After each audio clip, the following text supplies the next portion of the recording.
Okay, well, hey, thanks. Appreciate you.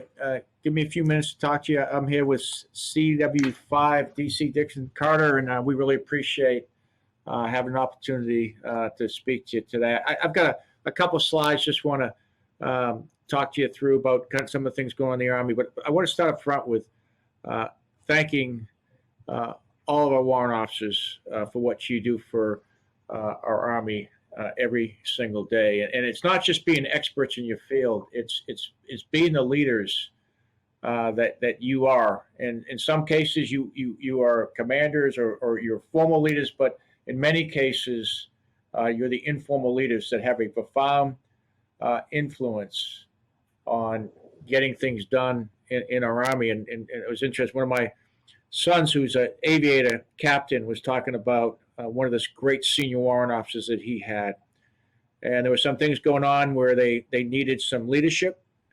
And he asked the captain to take a walk. And then the senior warrant officer did what he did best was give us some very good coaching and guidance to help people understand the importance of that some of the things we're trying to get done in the Army. And, and again, that's something that for all of you, don't realize the impact you had on that young captain, that you have on units, and what you do every single day to make us a better Army. So if you got the next slide, I know it's going to take a couple of minutes, but just want to talk to you a little about the philosophy. If you heard me talk, I talk about people first and winning matters. And people first is a philosophy about getting the right people and the right job at the right time. It's about taking care of people. It's about building cohesive teams where everyone treats everyone with dignity and respect. And the idea behind that is, if we take care of our people, we build organizations where everyone treats everyone with dignity and respect, then everything else follows. Readiness, modernization. Now, Secretary and I just came out, and because of just the importance of people in the Army right now, we've actually made that the number one priority too. So the good thing about that is that's where the resources go, and so we're putting a lot of resources into people, our soldiers from all three components, into our families, into our civilians, and our soldiers for life. And then winning matters to me is an attitude. When we send your unit somewhere, we send the United States Army. We're not going to participate. We're not going to try hard. We're going to win. There's no second place or honorable mention in combat. And America wants winners, and quite frankly, that's what we are. Next slide. And, some of you are old like me, have been around a while, and I need you all help and explain the strategic environment that we're coming into. For many of our younger soldiers, non-commissioned officers, and officers, they know about the last 19 years where we've been engaged in combat in Iraq, Syria, in Afghanistan, and basically conducting irregular warfare, counterinsurgency, or counterterrorism type operations. But as we move in the future, we're moving into a period of great power competition. And great power competition doesn't necessarily mean great power conflict. We hope it never does. But we're going to have to prepare ourselves for large-scale ground combat operations. And we want to have the ability to deter those who wish us harm. So that's going to be a change in how we train and how we fight in the future. We're in the process of doing that as we speak. We still have North Korea out there. We still have Iran, and we still have violent extremists that are going to challenge our security and challenge our troops in the field. And we're also COVID-19, as you all know. I got my mask on here. It's made everything a lot harder than it should be. But I could not be more proud of how well our Army has been doing this. You look at the last year.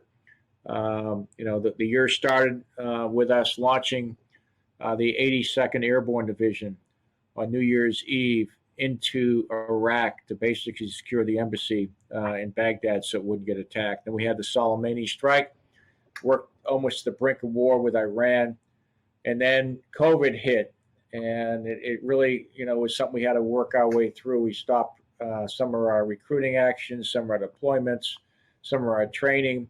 And then we realized that, we had to protect the force, and we did that. And then we were called on to protect the nation, and we did that.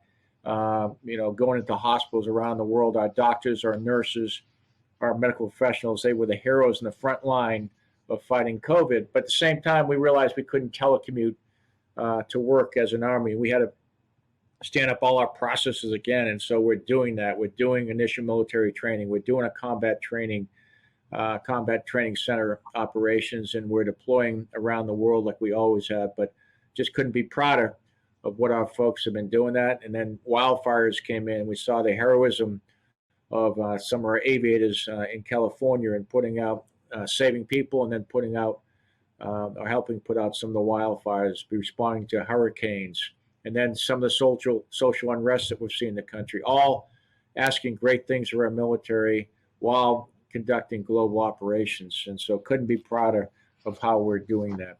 Next slide. So one of the things that I suggest is every 40 years, an Army has to transform itself. We did it in 1940, right before World War II. We did it when I came in the Army, the late 70s, early 80s, and some of you may have been there. And we talk about transforming the Army or modernizing the Army. We're not talking about just new weapon systems, although that is included in that thought. But it was new doctrine. We've been operating on the air-land doctrine for the last 40 years. We stood up some new units, the Ranger Regiment, the 160th, some of our special mission units. They came out of the ashes of Desert One when we tried to do a hostage rescue in Iran. We stood up the combat training centers so we could practice and rehearse large-scale ground combat operations. And then we had the big five modernization priorities: the Abrams tank, the Bradley, the Apache helicopter, the Black Hawk, and the Patriot missile system. And we've incrementally improved them over the last 30 or 40 years. And then most importantly, and some of you were around when we started this, was the all-volunteer force. And that was a big deal at the time, the fact that we would ask people to volunteer. We wouldn't conscript people to come to the Army. And that's what gave us the great NCO Corps that we all enjoy today. And so where we're going, we're coming out with a new concept at the joint level, joint all-domain operations. Our contribution to that is multi-domain operations. And we're putting together a project convergence, working that with the Air Force under CJAD C2, which is our combined joint all-domain command and control system. Will be tying together our sensors and shooters to get speed and range and lethality that we've never had before. We're setting up new organizations, multi-domain task forces, security force assistance brigades, and reorganizing our cyber command so we can conduct information type operations. We're coming up with new training environments to take advantage of the information age.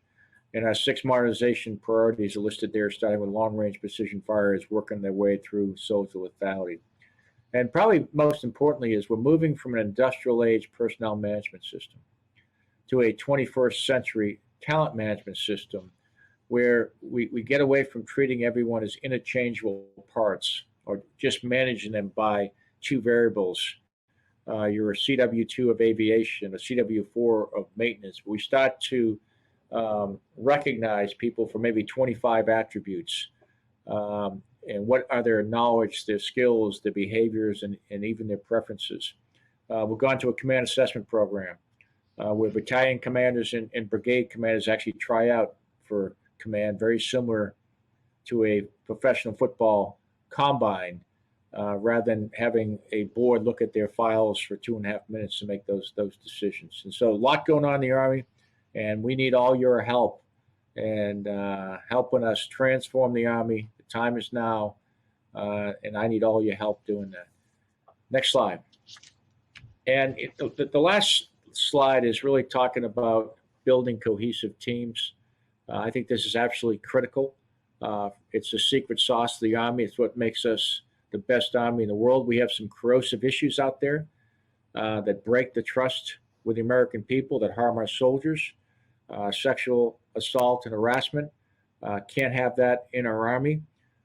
We've seen a rise in suicides, and again, it's something that really concerns me is that we're having soldiers that die of suicide at a much higher level, and some of this could be COVID, but some of it's just us taking care of them. And then we've seen racism and extremism in our ranks, and we can't have it. So what we're doing is we're kind of implementing what I would call the golden triangle, and I need your help on doing this. Is connecting the soldier to their leader, where the soldier really knows where the leaders really know who their soldiers are. They know who their family members are. Each soldier has at least one buddy that cares about them. We have organizations where everyone treats everyone with dignity and respect, and they take care of each other. And I believe if we do that, then these corrosive behaviors on the left of the slide, looking at it, will go away, and we will have a much better army. So anything you can do to help us with that, I would most appreciate. And go to the last slide, and just kind of end up with, it's about people first, winning matters, and that's what keeps us Army strong. And if you want, I can take a couple of questions, or we can let you get on with the program. Over.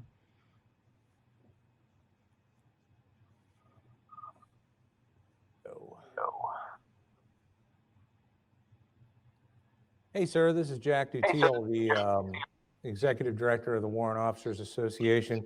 Sir, thank you so much for addressing our meeting. We just can't thank you enough. I had meant to get on before you came on to tell everybody, hey, use your Q&A feature if you have questions, and we'll make sure that we ask the general the questions. We have one Army Reserve Warrant Officer who figured it out without any direction. And he's given us the following question. It's an Army Reserve Warrant Officer, and his question is regarding modernization. And he asks, sir, do you believe we have a firm grasp on what the baseline equipment is that we must use to at least communicate securely in the battle space? Yeah, I mean, that's a great question. That I think we have an idea, but I would say I need your help on determining that. If you take a look at our modernization priorities, the network is number 4 right now. But if you see where we're going, and you listen to our partners, allies, and partners, and you listen to the other services, it's really about this CJAD C2 business, about a combined joint all-domain command and control. And it's going to be so important that we can communicate to each other within our services, to the other services, and to our allies and partners. I don't think we're where we want to be. We're doing a project we call Project Convergence, trying to bring these things together. The future is in a lot of ways is data science, the ability to move data very, very quickly between machines, and machines can talk to each other. We're still going to have people in the loop. We're still going to need great warrant officers to figure all this stuff out. But that is going to be the secret to speed on the battlefield. We were out in Yuma a couple of weeks ago and doing Project Convergence, and what we found was we could get weapons on target in seconds, vice minutes, by putting some of these methods into place. So for those that are in the communications business, computers and communications and data, that is a growing industry. It's going to be critical to the future of the Army, and we don't have it all figured out yet. We're working on it, but we're going to need your help. Over. Okay, sir. I have another question. It's from CW2 Promotable Anderson, Army Field Support Center. He says, where do we find the 26 attributes related to talent management? And thank you, sir. Yeah, the 25 or 26, the talent management task force can provide those. It's interesting when you say something. I said, we're going to manage people by 25 attributes. I just threw that out. I had no idea what they were, but it seemed like a good number. And it actually seemed more than 2, because, what I found is that we really don't know people until you really, first of all, find out where they come from and what they're about. But we have so much in talent in our Army that is hidden. I'll give an example. I was down at Fort Gordon, and we had some junior warrant officers, some sergeants and lieutenants, and these officers and NCOs are world-class cyber operatives. I mean, they really are. I mean, in fact, the 3-star knew them by name. It doesn't. Their value does not equate to their rank, so to speak.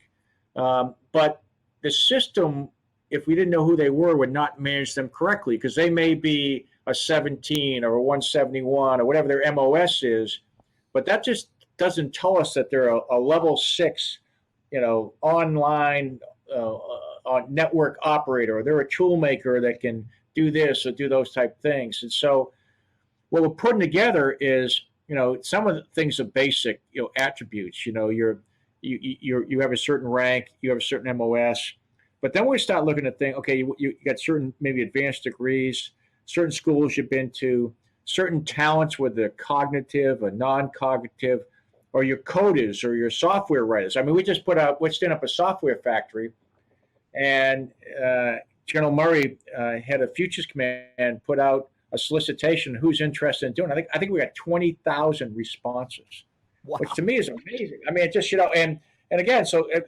but you wouldn't know from the people, because it may be a sergeant of logistics, but on the side, that sergeant, they're coders, they're hackers. They love to do it. They're very, very good, but we hide them. I use an example of when I was in Afghanistan as a 1-star. We were doing the surge, and part of my job, I was the DCGS. We wanted to build all these bases. And so I went out to our great reserve forces, the Guard and Reserve, and I asked them what they did for a living. So they gave me an Excel spreadsheet, because if we were in the information age, I would have been able to just pull it off with their records, and I could have scanned and said, who has construction experience, who has development experience, and all this other stuff, but we didn't. So I got the spreadsheet back, and had a sergeant who owned an engineering design firm, and that's what he did.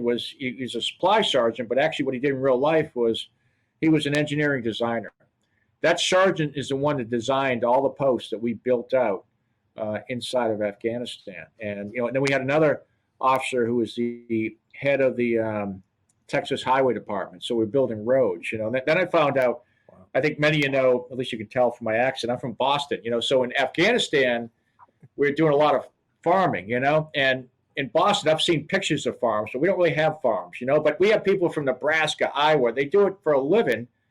And so we set up these agricultural business development teams to help the Afghans do it. So that's kind of where I get on this idea. We got so much talent in the Army, and we need to better manage it. We've even put this thing, so we call it knowledge, skills, and behavior, and we even put a P on the end of it, which for the old folks is blasphemous, but it's preference. So we might even ask people what they want to do and where they want to go, which is blasphemous in the Army.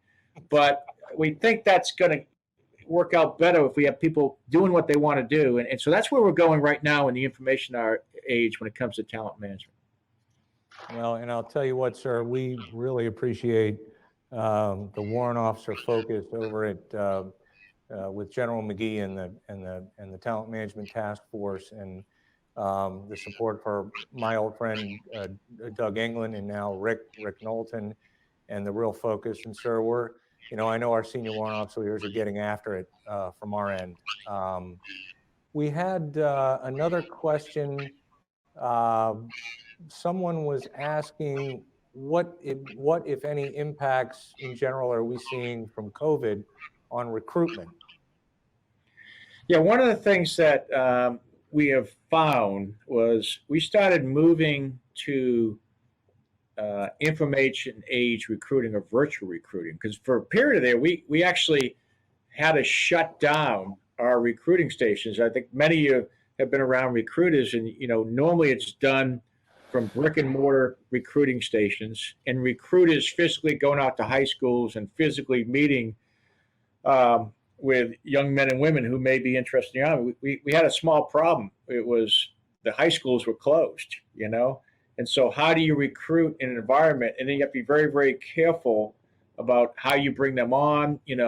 We had to put pretty serious methods in place at our initial military training stations. I took 60 minutes to Fort Jackson just to inform the American people and educate them on, hey, you can send your sons and daughters to our military posts. We're going to take care of them. So we have been affected. It's a lot harder to do. We've learned a lot, just like we're having this discussion here where it's virtual. We can do things maybe in some ways. It's always good to be with you, but if you can't, you can still do some things. So what I think is going to come out of recruiting is it's like a hybrid. It's going to be, maybe a little less brick and mortar, maybe some more virtual, maybe a little of both. But we made mission this year. Some of that could be retention because of retention. Retention was very, very high. And, folks looked outside and they said, hey, we want to stay in the Army. And that gets back to that one slide that I showed, though, that's really, I think, very, very important. Why we're aggressively going after sexual harassment, sexual assault, racism, extremism in our Army. We have to have, diversity. Diversity, first of all, to me is a statistic, but what I'm really interested in is having inclusion and belonging, that everyone feels like they're part of the team. But if you take a step back in the Army, 20% of the Army is African American. That's 200,000 soldiers. 14% is Hispanic. That's 140,000 soldiers. 7 to 8% is Asian. That's 80,000. And I think we've got about 17 to 18% women. So we got to make sure everyone's welcome. Everyone feels like they belong. Everyone has an opportunity to grow in the military. And that's the type of environment we want. We're, a cohesive teams of teams within the military. Over. Hey, sir, thanks. And we don't want to take up too much of your time, but I wonder if I can slip 2 more questions in here. Sure. So the first one is from a friend of mine and fellow board member on the Warrant Officer Historical Foundation, Mr. John Robinson. And he is asking for your thoughts on the Senate language regarding the new fitness test.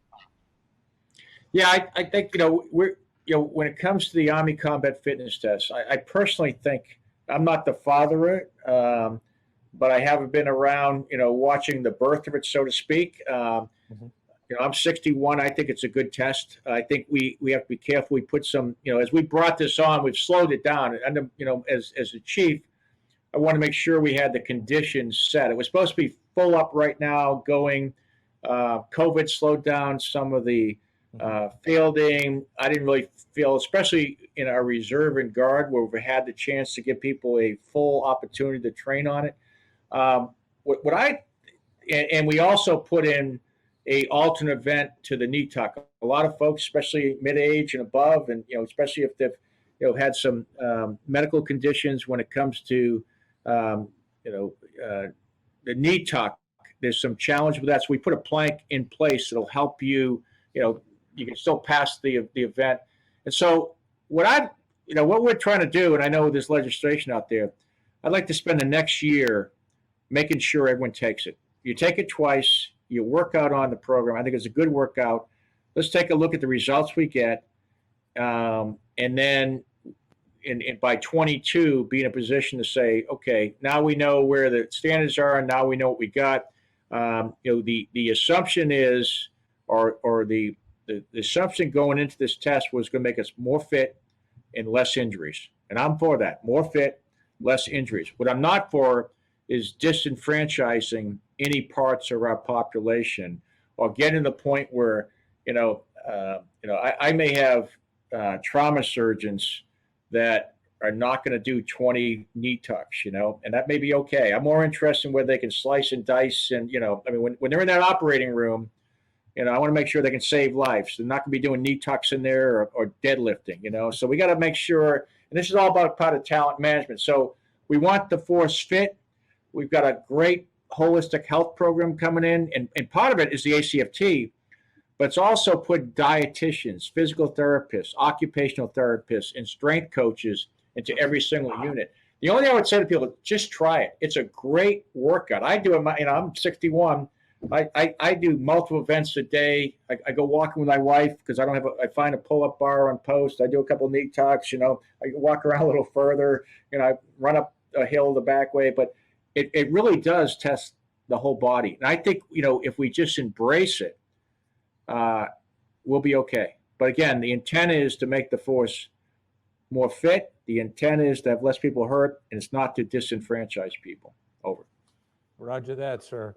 So last question we're gonna pelt you with, sir, is from another retired CW5, good friend of mine, Joel Lockhart, and he asks, sir, what is your vision for the SWO CSA, our good friend Ms. Dixon Carter, for her role Do you see it evolving into a permanent position? And then he just wanted to say thank you for your longstanding support of the Army warrant officers and their families.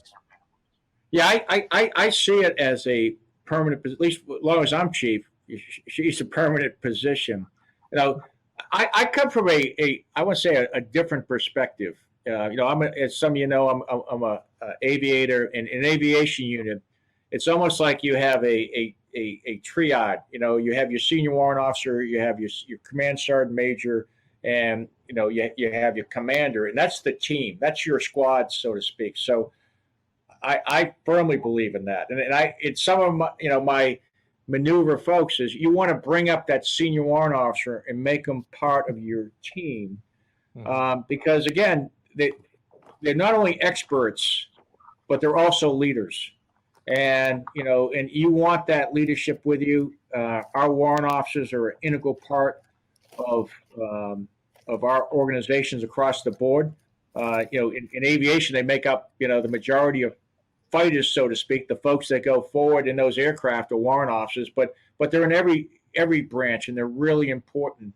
And you want to make sure that quite frankly, they're sitting at the table. They have a voice. They've got great insights and great expertise. And the thing that I love about my warrant officers is they've always been pretty good about telling me when my clothes are tight or they don't fit, and they do it in private. And if you want good, candid feedback, you go to your senior warrant officers and they'll give it to you. And I really appreciate that. And again, I'm here where I'm at because a lot of great senior warrant officers over it. Well, sir, thank you so much. And on behalf of the entire cohort, there's about 250 of us here at this meeting. You can't see them because it's not live this year, but we really appreciate you, and we certainly appreciate you and the time that you've taken to be with us today. And if you were here, we had a little parting gift for you, completely appropriate according to Army regs. It's a set of 2. There's a special message for you in the bottom, but you're not allowed to read it until you get to the bottom of your first glass. And we'll send Ms. Dixon Carter back with this tomorrow, sir. Hey, well, thanks, Jack. Thanks so much. And can I just say, close with one thought, though? I do want to thank our Army National Guard and our Reserve warrant officers. And I'd like you to take it back to your commands. What you all have done over the last 8 months has been unprecedented, in the history of our Army. I mean, on the front lines of COVID, going into alternate healthcare facilities, going to our hospitals, going into, incredible situation. I've never quite seen anything like it. And then, with the wildfires, with the hurricanes, and then the civil unrest, what our Army National Guard and what our reserves have done has been monumental and historic, and very, very proud. I'm very proud of the regular Army, but I just want to highlight our Guard and Reserve for what they've done, and just make sure everyone knows just how proud we are of them here at the headquarters. Over. Yes, sir. Sir, thank you again so much, and for helping us out. You've opened 3 of our last 4 meetings, and hopefully we'll see you again next year, sir, and a lot in between. Well, we're going to see you next year. We're going to get rid of this thing. We're going to defeat this virus. We're going to do it in person, and maybe we can get to the bottom of one of those glasses. So thanks a lot. Yes, sir. Out here. Out here.